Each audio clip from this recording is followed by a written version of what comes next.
So Ted Cruz apparently said, I don't want to get between JV Pritsker and the Domino's pizza line, but I'll tell you what I am willing to get between him and his open doors for every human trafficker. To which he replied, and I would never want to get between Ted and a trip to Cancun when there's an emergency in Texas. Which, yes, ha ha ha ha ha ha ha. Better one, I wouldn't want to get between Ted and his incest porn on 9/11. Do you not remember that? I need you to repeat those words for me real quick. Do you not remember when Ted Cruz liked incest porn on 9/11? I vaguely remember this, actually. That was a thing. That was the thing that Ted Cruz did, and then he blamed a staffer, because that's what they always do. Oh, yeah. Yeah. I mean, technically it was step siblings or whatever, but fuck off with that nonsense. Just stop with the incest. Why does all the porn have to be incest now? I don't understand that. It's not sexy. It's like I need to fast forward past the part where You're they're right. talking about that. It's one step away from it.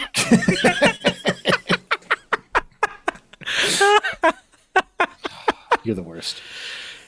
I am a terrible influence, and I'm going to continue to be so. Horny on Main? No, Suris forgot Horny on Main. I remembered Horny on Main. Of all the people. And Jassa says, I'm stuck in Washercoon, Ladder-chan. It upsets me that I get the reference. All right. JD Vance, Couchfucker, says, of all the weird left-wing culture wars in the last few years, this is by far the most bizarre. How dare you pray for innocent people in the midst of tragedy? What are you even talking about? We'd rather This is, we'd rather your hands be criticism. doing something instead of praying. That's what it is, my guy. Yeah. So this is in response for JD Vance getting criticism for offering thoughts and prayers in the wake of the latest school shooting, with people being like, hey, as the second most powerful person on the fucking planet, maybe do something. He's like, prayers. I'm praying. See the hands? I'm praying. Which is, yeah, impotent. Mm-hmm. Much like him when there's not a couch in the room. Yeah. And then carrying on with this, he says, it's shocking to me that so many left-wing politicians attack the idea of prayer in response to a tragedy. Literally no one thinks prayer is a substitute for action. Then do something. Then do something. When you say literally nobody thinks that prayer is a substitute for action, I'm sorry, but why is it that thoughts and prayers are the first thing that's always offered and follow-ups are never given? Yeah, it's the only thing that's always offered. Who said a couch could cure his impotence? He did. In Hillbilly Elegy.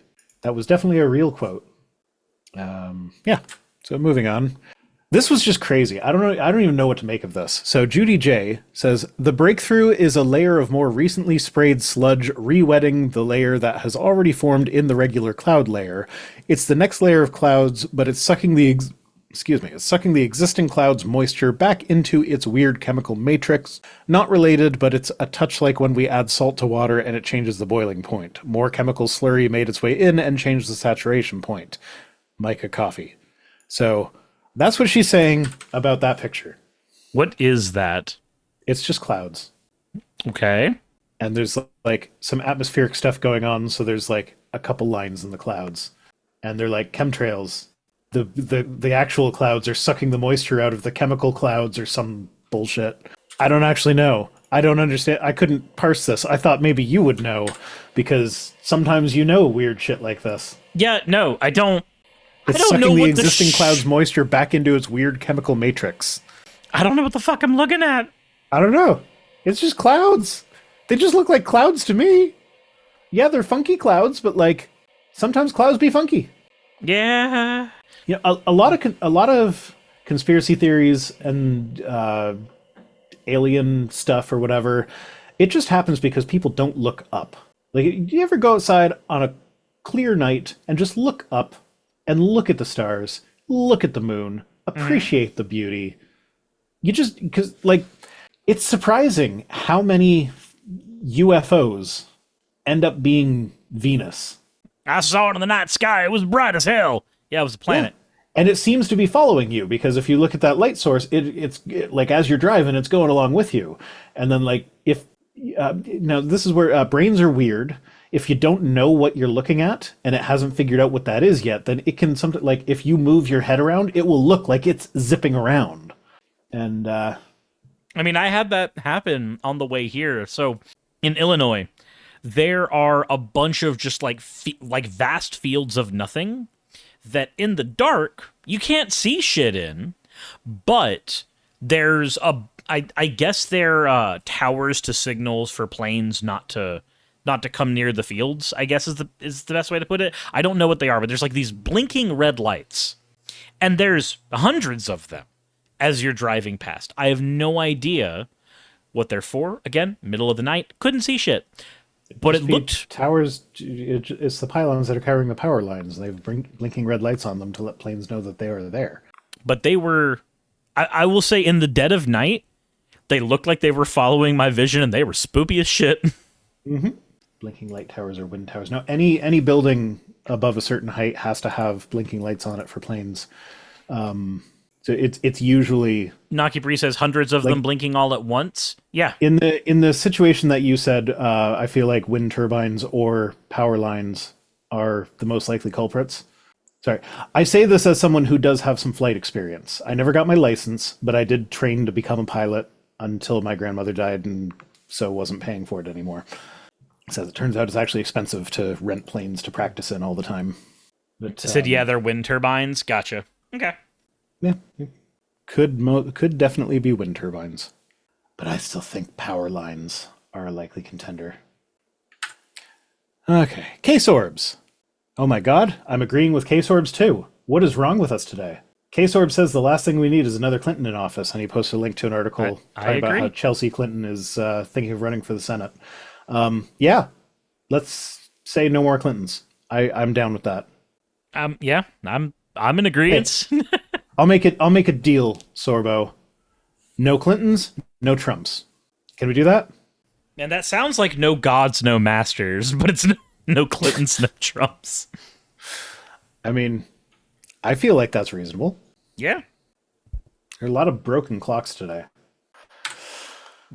Tom Cotton, who, okay, can we just pause on the name for a second there? I know he's a real guy, but he sounds like a fake account. If I was writing a story about the antebellum South, and I wanted to have the most racist character in that story, and I named that character Tom Cotton, I feel like the editor would send that back and be like, that name is too on the nose, you gotta pick something else.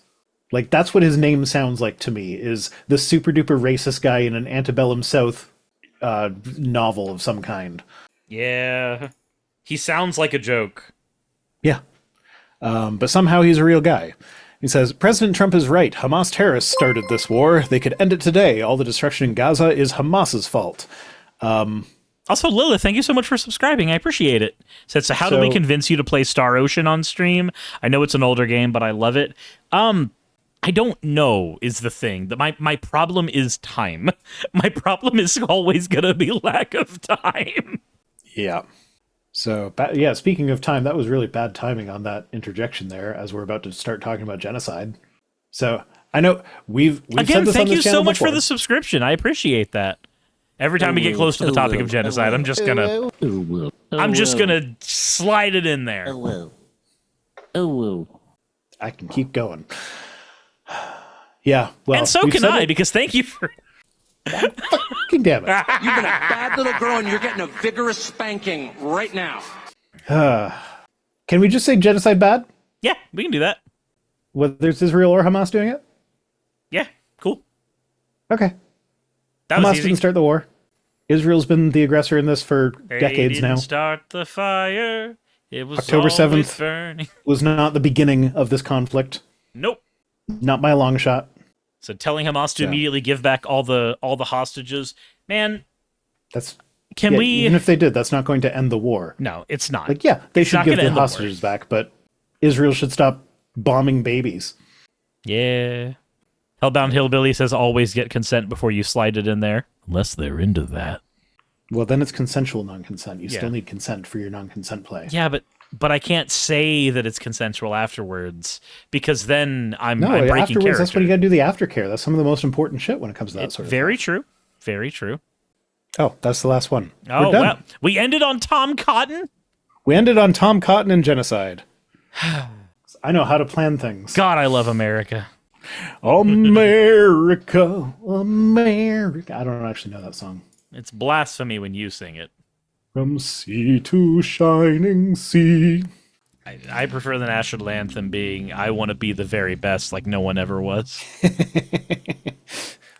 I always found it, as a Canadian, I always found it a tad bit offensive that your national anthem is literally like it's about that time when, like, it's about the War of 1812. It was written in the War of 1812, like the rockets' red glare, the bombs bursting in air. Mm-hmm. That was the guy who wrote the song was held captive in a ship while the British forces were attacking whatever fort it was, and he could see the flag in the rocket light. It was Fort the White House. But like the third verse of that song is a little bit offensive to Canadians. Just gonna say. I forget what it is because it's been a long ass time since I've listened to that melody. If I cared more about nationalism, I would say, "Good, I'm glad you're getting offended, brother." Hey, thanks for making it to the end of the video. I really could not do any of this without all of you. Those of you watching, and especially those of you who support me on Patreon. I wanted to go ahead and take a minute to thank all of you who do that, because with YouTube being what it is these days, I really cannot do this full time without the support from each and every one of you. Those people would be Red Joker, Purple Poundini, Jemshin, Britzkrieg, Jupe the Malignant, Michael, Ravalern, Mabbity Babbity, Astral Frontier, Tales of Atonement, Nixie Chan, Kiri Artemis, Limor Pinku, Love Bunny Games, Victorian Alchemist, I'm not saying the last part of that, and you know that, Aurora, Leela Ururaka, Arcton Arclacier, Curatorian, Dren Hadamata, Jordan M, John L, Lord Bleck, Smiling Game Master, and Fireshard. Thank you so very much. But since you're here, why not go ahead and try watching another one? There should be one that's on the screen right now. And if you are a patron of mine, I wanted to go ahead and thank you again for all of your support. There is still a video you could press though, if you'd like. I would appreciate it just a little bit.